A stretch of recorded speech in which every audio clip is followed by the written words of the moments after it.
Hello students, कैसे हैं आप लोग। स्वागत है आपके अपने चैनल उच्च शिक्षा संगम विद एआई पर। मैं हूं आपका अजीत सर। स्टूडेंट्स, अभी एग्जाम सर पर हैं और मैं समझ सकता हूं कि आप लोग थोड़ा टेंशन में होंगे।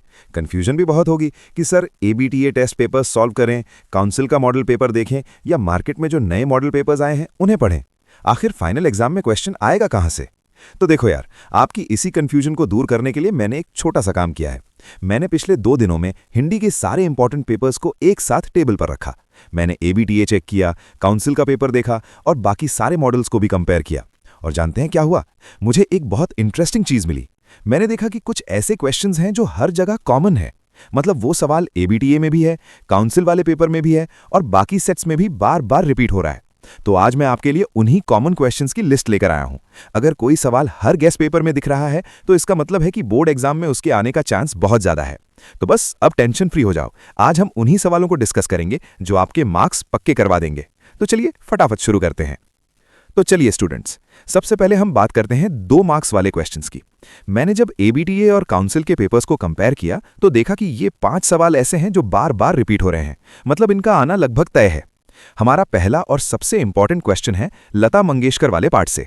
सवाल है कि चित्रपट संगीत और शास्त्रीय संगीत में क्या अंतर है।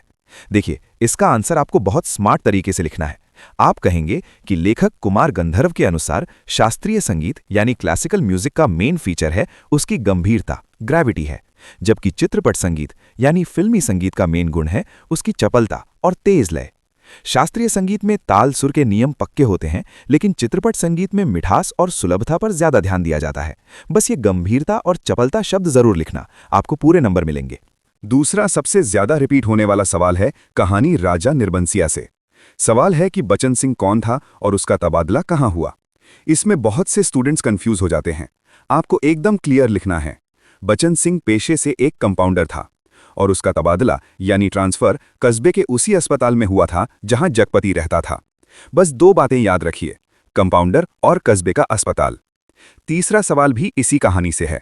सवाल है कि जगपति ने कंपाउंडरी क्यों छोड़ी। इसका जवाब बहुत सिंपल है। जगपति पहले जिस अस्पताल में कंपाउंडर था वहां के डॉक्टर से उसकी अनबन हो गई थी। अनबन मतलब झगड़ा या मतभेद। बस इसी डॉक्टर से अनबन होने की वजह से उसे अपनी नौकरी छोड़नी पड़ी। इसके बाद ही उसने अपनी दुकान खोली थी। अब आते हैं काव्य खंड यानी पोएट्री पर। यहां से एक सवाल हर सेट में दिखा है। सवाल है रोटी और संसद कविता से तीसरा आदमी कौन है और वो क्या करता है। इसका आंसर आप ऐसे लिखेंगे। कवि धूमिल के अनुसार तीसरा आदमी वो चालाक वर्ग है जो ना तो रोटी बेलता है यानी मेहनत नहीं करता और ना ही रोटी खाता है यानी वो भूखा भी नहीं है। वो सिर्फ रोटी से खेलता है। आसान भाषा में तीसरा आदमी हमारे देश का वो भ्रष्ट सिस्टम या नेता है जो आम आदमी की मजबूरी का फायदा उठाते हैं। और 2 मार्क्स के लिए हमारा आखिरी कॉमन क्वेश्चन है कविता सवेले उठा तो धूप खिली से। सवाल है अनदेखे अरूप को किस चीज की परम आवश्यकता है। स्टूडेंट्स, ये सवाल थोड़ा ट्रिकी है, इसे ध्यान से समझिए।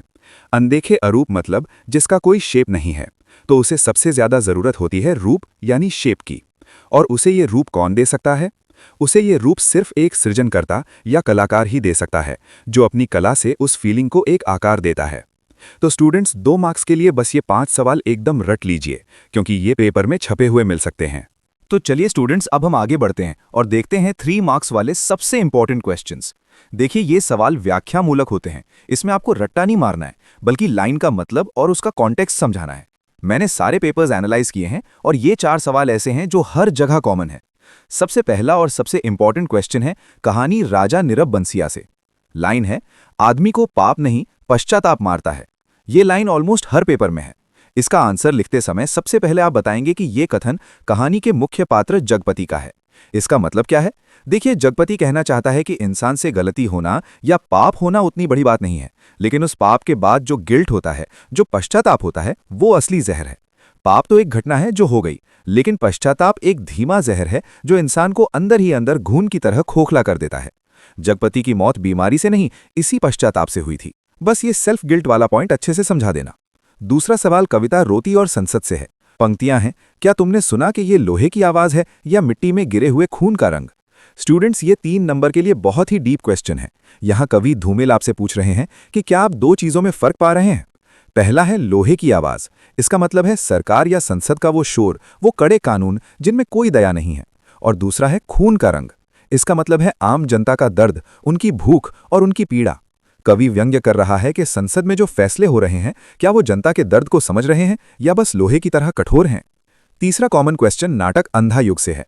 लाइन है, प्रभु हो पर मारे जाओगे पशुओं की तरह। ये डायलॉग बहुत इंपॉर्टेंट है। इसमें आपको 3 बातें लिखनी है। पहला, ये शाप किसने दिया? आंसर है गांधारी ने। दूसरा, किसे दिया? आंसर है श्री कृष्ण को। और तीसरा, क्यों दिया? क्योंकि गांधारी मानती थी कि कृष्ण भगवान हैं। वो चाहते तो महाभारत का युद्ध रोक सकते थे, लेकिन उन्होंने ऐसा नहीं किया। अपने 100 बेटों की लाशें देखकर एक माँ के गुस्से में गांधारी ने शाप दिया कि तुम्हारा भी वंश खत्म होगा और तुम किसी देवता की तरह नहीं बल्कि जंगल में एक मामूली पशु की तरह मारे जाओगे। और आखिरी सवाल, जो फिर से राजा निर्बंसिया कहानी से है। लाइन है, कर्ज कोढ़ का रोग है, एक बार लगने से तन तो गलता ही है, मन भी रोगी हो जाता है। ये बात चंदा की माँ ने कही थी। इसमें उन्होंने कर्ज, डेट की तुलना कोढ़ यानी लेप्रेसी की बीमारी से की है। वो कहती हैं कि जैसे कोढ़ शरीर को गला देता है, वैसे ही कर्ज इंसान की मेहनत और कमाई को खा जाता है। और मन रोगी होने का मतलब है कि कर्जदार इंसान की इज्जत और सेल्फ रिस्पेक्ट खत्म हो जाती है। वो हमेशा डरा डरा रहता है। ये बहुत पावरफुल लाइन है, इसे अपने शब्दों में ज़रूर लिखना। तो स्टूडेंट्स, 3 नंबर के लिए बस ये 4-5 सवाल एकदम पक्के कर लो, क्योंकि पेपर में इनके आने का चांस 99% है। तो चलिए स्टूडेंट्स, अब आते हैं वीडियो के सबसे इंपॉर्टेंट पार्ट पर, 5 मार्क्स वाले लॉन्ग आंसर क्वेश्चंस पर। ठीक है, लेकिन शुरू करने से पहले हम 2 मिनट रुकेंगे। मुझे आपसे कुछ बहुत ज़रूरी बातें शेयर करनी है, एकदम दिल से। पहली बात, देखिए, मैं यहाँ कोई भगवान नहीं हूँ और ना ही मैं ये दावा कर रहा हूँ कि यही सेम क्वेश्चन पेपर में छपा हुआ मिलेगा। मैं आपको धोखे में नहीं रखना चाहता। और आपको पता है कि ये सेमेस्टर सिस्टम नया है, इस तरह का एग्ज़ाम पहले नहीं हुआ था, इसलिए हमारे पास पिछले सालों के पेपर्स तो हैं नहीं। तो मैंने क्या किया है, मैंने इस साल के बेस्ट रिसोर्स यानी ABTA test papers, council model paper और टॉप मॉडल पेपर्स को एनालाइज किया है। उस आधार पर ये वो क्वेश्चंस हैं जो हर जगह कॉमन हैं और जिनके आने का चांस 99% है। दूसरी बात, देखिए, अभी एग्जाम में कुछ दिन बाकी हैं, तो मेरी आपको एक बड़े भाई वाली सलाह है, आप लोग प्लीज़ टेक्स्ट बुक को इग्नोर मत कीजिए। सभी कविता और कहानी को एक बार बुक से ज़रूर पढ़िए, क्योंकि जब आप बुक से पढ़ते हैं या यूट्यूब पर उस चैप्टर का वीडियो देखकर समझते हैं, तो आप कहानी को इमेजिन कर पाते हैं। मैं ये इसलिए कह रहा हूं क्योंकि बोर्ड एग्जाम में वो लोग क्वेश्चन को थोड़ा घुमा फिराकर यानी ट्विस्ट करके भी पूछ सकते हैं। अगर आपको पूरी कहानी पता होगी तो क्वेश्चन कैसा भी आए, आप उसका आंसर खुद बनाकर लिख देंगे। तो रट्टा मारने के बजाय समझने पर ध्यान दें। तीसरी बात, इस वीडियो में मैं केवल क्वेश्चन एंड आंसर्स कवर कर रहा हूं। पत्र लेखन या भाव पल्लव के लिए मैं एग्जाम से पहले अलग वीडियो लाऊंगा, तो उसकी टेंशन मत लेना। और आखिरी बात, अभी मैं 5 मार्क्स वाले आंसर्स थोड़ा डिटेल में समझाऊंगा। आप ये मत सोचना कि आंसर बहुत बड़ा है या वर्ड लिमिट का क्या होगा। वीडियो में मेरा मकसद है आपको समझाना। एकदम परफेक्ट वर्ड लिमिट वाला आंसर आपको मेरे PDF में मिल जाएगा, जो टेलीग्राम पर अपलोड होगा। तो बस अभी वीडियो में सिर्फ समझिए और मज़े से पढ़िए, बिल्कुल भी टेंशन नहीं लेना है। हंसते हंसते सारी तैयारी हो जाएगी। तो चलिए शुरू करते हैं 5 मार्क्स वाले सवाल। अब हम एक एक करके इन 5 सबसे महत्वपूर्ण लॉन्ग क्वेश्चंस को गहराई से समझते हैं। आप बस ध्यान से सुनिए, आपको ये आंसर्स अभी के अभी याद हो जाएंगे। तो पहला सवाल है, अंधेरे का दीपक कविता के मूल भाव या आस्थावादी विचारों को स्पष्ट कीजिए। स्टूडेंट्स, हरिवंश राय बच्चन जी की ये कविता सिर्फ एक कविता नहीं बल्कि जीवन जीने का एक मंत्र है। जब आप इसका उत्तर लिखेंगे तो आपको इसके सेंट्रल आइडिया को बहुत गहराई से समझाना होगा। कवि कहते हैं कि इस दुनिया में 2 तरह की शक्तियां हमेशा एक दूसरे से लड़ती रहती हैं। एक है विनाश की शक्ति, पावर ऑफ डिस्ट्रक्शन, और दूसरी है सृजन की शक्ति, पावर ऑफ क्रिएशन। हम अक्सर देखते हैं कि जब मुसीबतें आती हैं तो ऐसा लगता है जैसे सब कुछ खत्म हो गया, जैसे काली अंधेरी रात में चांद तारे सब छिप जाते हैं। कवि कहते हैं कि इंसान का स्वभाव है कि जब उसके सपने टूटते हैं या उसका बनाया हुआ आशियाना यानी घर आंधी में बिखर जाता है तो वो निराश हो जाता है, वो डर जाता है, उसे लगता है कि अब अंधेरा ही उसकी किस्मत है। लेकिन यहीं पर कवि हमें आस्थावाद यानी ऑप्टिमिज्म का पाठ पढ़ाते हैं। वे कहते हैं कि क्रिएशन हमेशा विनाश से बड़ा होता है। चाहे आंधी कितनी भी तेज हो, चाहे रात कितनी भी काली हो, लेकिन वो किसी को दीपक जलाने से नहीं रोक सकती। आपको समझाना है कि मनुष्य का धर्म रोना नहीं है, उसका धर्म है फिर से बनाना। अगर आज हमारे सपने टूट गए हैं तो हम कल फिर नए सपने बुनेंगे। अगर आज अंधेरा है तो हम कल फिर दिया जलाएंगे, क्योंकि मिट्टी के एक छोटे से दिए में इतनी ताकत होती है कि वो घने अंधेरे का सीना चीर कर रोशनी कर देता है। तो कुल मिलाकर ये कविता हमें सिखाती है कि हमें कभी हार नहीं माननी चाहिए। चाहे प्रलय आ जाए, लेकिन हमें फिर से निर्माण करना चाहिए। और अंत में वो लाइन जो इस कविता की जान है, उसे जरूर याद रखिएगा, है अंधेरी रात पर दिया जलाना कब मना है। अब चलिए दूसरा क्वेश्चन को देखते हैं। अंधा युग नाटक के प्रमुख पात्र अश्वत्थामा का चरित्र चित्रण कीजिए। स्टूडेंट्स, अश्वत्थामा महाभारत का और इस नाटक का सबसे कॉम्प्लेक्स यानी जटिल पात्र है। वो एक ऐसा इंसान है जो हालात का मारा हुआ है। उसके चरित्र को आप 3-4 मुख्य बिंदुओं में बांटकर समझाएंगे। सबसे पहले आप लिखेंगे प्रतिशोध की आग में जलता हुआ योद्धा। नाटक की शुरुआत में अश्वत्थामा वो अश्वत्थामा नहीं है जिसे हम जानते थे। जब कुरुक्षेत्र के युद्ध में उसके पिता गुरु द्रोणाचार्य को युधिष्ठिर के अर्ध सत्य यानी आधा सच से मरवा दिया गया, तो अश्वत्थामा अंदर से टूट गया। उसकी आस्था धर्म और न्याय से उठ गई। अब उसके जीने का सिर्फ एक ही मकसद बचा है, बदला यानी रिवेंज। वो पांडवों के पूरे वंश को खत्म कर देना चाहता है। उसका ये गुस्सा उसे इंसान से एक विनाशकारी शक्ति बना देता है। दूसरा पॉइंट आप लिखेंगे बर्बर और अमानुषिक। ये शब्द बहुत जरूरी है। अमानुषिक का मतलब है जिसमें इंसानियत न बची हो। अश्वत्थामा अपने बदले के लिए इतना अंधा हो जाता है कि वो सारे नियम तोड़ देता है। वो रात के अंधेरे में पांडवों के शिविर में घुसता है और सोते हुए लोगों को मारता है। एक वीर योद्धा कभी सोते हुए दुश्मन पर वार नहीं करता, लेकिन अश्वत्थामा करता है। यहां तक कि वो उत्तरा के गर्भ में पल रहे बच्चे पर भी ब्रह्मास्त्र चला देता है। ये दिखाता है कि वो मानसिक रूप से एक पशु यानी जानवर बन चुका है। और तीसरा और सबसे महत्वपूर्ण पॉइंट, जीवित प्रेत यानी लिविंग गोस्ट। अंत में श्री कृष्ण उसे दंड देते हैं। कृष्ण उसे मारते नहीं हैं, बल्कि उसे अमरता का शाप देते हैं। कृष्ण कहते हैं कि तू हजारों साल तक जिंदा रहेगा, तेरे शरीर से पीप और लहू बहेगा, तू जंगलों में भटकता रहेगा, लेकिन तुझे मौत नहीं आएगी। तो अश्वत्थामा का चरित्र एक ट्रेजेडी है। वो जिंदा तो है, लेकिन अंदर से मर चुका है। वो एक चलती फिरती लाश की तरह है जो अपने पापों का बोझ ढो रहा है। अब तीसरा क्वेश्चन को देखिए। कहानी राजा निर्बंसिया के आधार पर जगपति का चरित्र चित्रण कीजिए। स्टूडेंट्स, जगपति इस कहानी का नायक है, लेकिन वो कोई हीरो नहीं है। वो हम और आप जैसा एक मिडिल क्लास आम आदमी है। जगपति के चरित्र को समझने के लिए आपको उसकी मजबूरियों को समझना होगा। सबसे पहले आप बताएंगे कि जगपति एक आर्थिक संकट से जूझता हुआ व्यक्ति है। वो अपनी पत्नी चंदा से बेइंतहा प्यार करता है। वो चाहता है कि अपनी पत्नी को रानी बनाकर रखे, लेकिन बेरोजगारी और कम आमदनी उसे ऐसा करने नहीं देती। उसकी लाचारी तब शुरू होती है जब वो बीमार पड़ता है। अस्पताल का खर्चा और दवाइयों का बिल उसके ऊपर एक पहाड़ की तरह टूट पड़ता है। दूसरा पॉइंट, कर्ज का बोझ और स्वाभिमान का पतन। ये कहानी का सबसे दर्दनाक हिस्सा है। जगपति अपने इलाज के लिए कंपाउंडर बचन सिंह से मदद लेता है। धीरे धीरे वो कर्ज में डूबता चला जाता है। वो देखता है कि बचन सिंह उसकी पत्नी चंदा के करीब आ रहा है। एक पति के रूप में उसे ये सब देखकर बहुत तकलीफ होती है, लेकिन कर्ज ने उसकी जुबान बंद कर दी है। वो इतना लाचार है कि अपनी पत्नी को रोक भी नहीं पाता। यही लाचारी उसके अंदर हीन भावना यानी इन्फीरियॉरिटी कॉम्प्लेक्स पैदा कर देती है। उसे लगने लगता है कि वो नामर्द है, वो अपनी पत्नी की रक्षा नहीं कर पाया। तीसरा पॉइंट, आत्मग्लानि और दुखद अंत। जगपति बुरा इंसान नहीं है, वो बस हालात से हार गया है। जब चंदा को बच्चा होता है तो पूरे मोहल्ले में उत्सव मनता है, लेकिन जगपति खुश नहीं होता। उसे लगता है कि ये बच्चा उसका नहीं है, बल्कि उस कर्ज की देन है।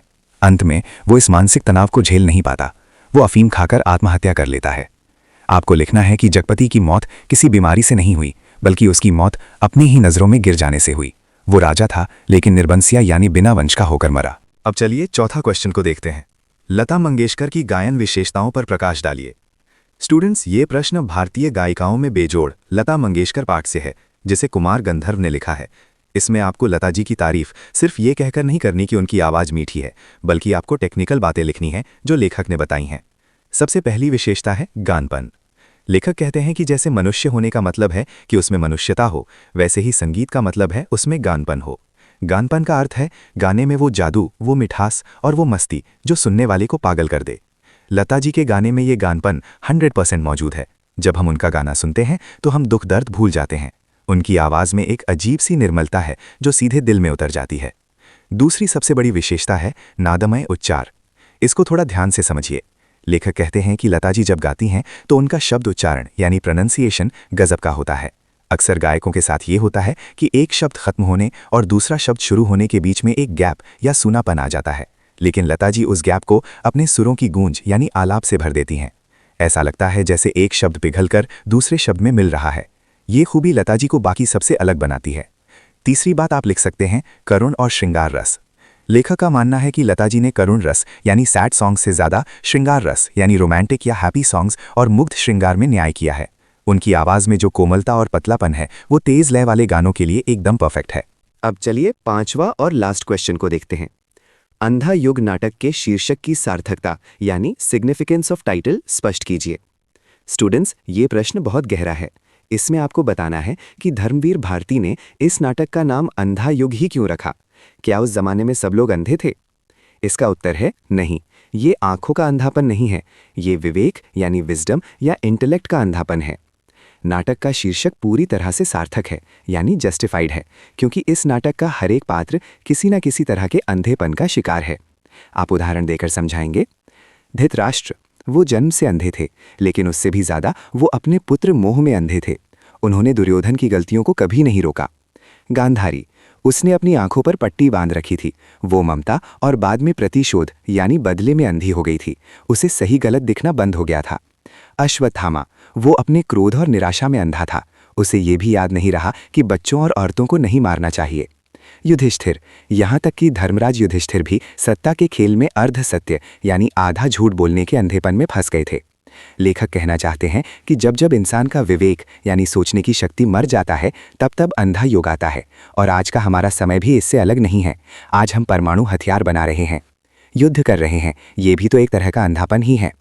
तो अंत में आप निष्कर्ष लिखेंगे कि ये नाटक अंधों के माध्यम से रोशनी की कहानी है। ये हमें बताता है कि अंधेरा बाहर नहीं, हमारे अंदर है। इसलिए अंधा युग शीर्षक पूरी तरह से सही और सटीक है। तो स्टूडेंट्स, ये थे वो सिलेक्टेड क्वेश्चंस जो मैंने इतनी सारी बुक्स छानने के बाद आपके लिए निकाले हैं। मेरी आपको एक सिंपल सी एडवाइस है। देखो, पढ़ना तो सबको चाहिए, लेकिन एग्जाम टाइम पर स्मार्ट वर्क करना बहुत ज़रूरी है। तो आप सबसे पहले इन कॉमन क्वेश्चंस को एकदम रट लो, अच्छे से रेडी कर लो। और हाँ, नोट्स बनाने की या लिखने की टेंशन बिल्कुल मत लेना। मैंने आपके लिए इन सारे क्वेश्चंस और आंसर्स का एक बढ़िया सा PDF बना दिया है। वो आपको मेरे टेलीग्राम चैनल पर बिल्कुल फ्री मिल जाएगा। लिंक नीचे डिस्क्रिप्शन में है, क्लास खत्म होते ही जाकर डाउनलोड कर लेना। अगर आपको मेरा ये एफर्ट अच्छा लगा हो तो यार वीडियो को लाइक ज़रूर करना और अपने उन फ्रेंड्स के साथ ज़रूर शेयर करना जो हिंदी को लेकर डरे हुए हैं, ताकि उनकी भी हेल्प हो जाए। अगला वीडियो आपको किस सब्जेक्ट के कॉमन क्वेश्चंस पर चाहिए, इकोनॉमिक्स, हिस्ट्री या पॉलिटिकल? नीचे कमेंट करके बताओ, मैं जल्दी ही वीडियो ले आऊँगा। मिलते हैं नेक्स्ट वीडियो में, तब तक खुश रहिए और जमकर पढ़ाई करते रहिए। जय हिंद।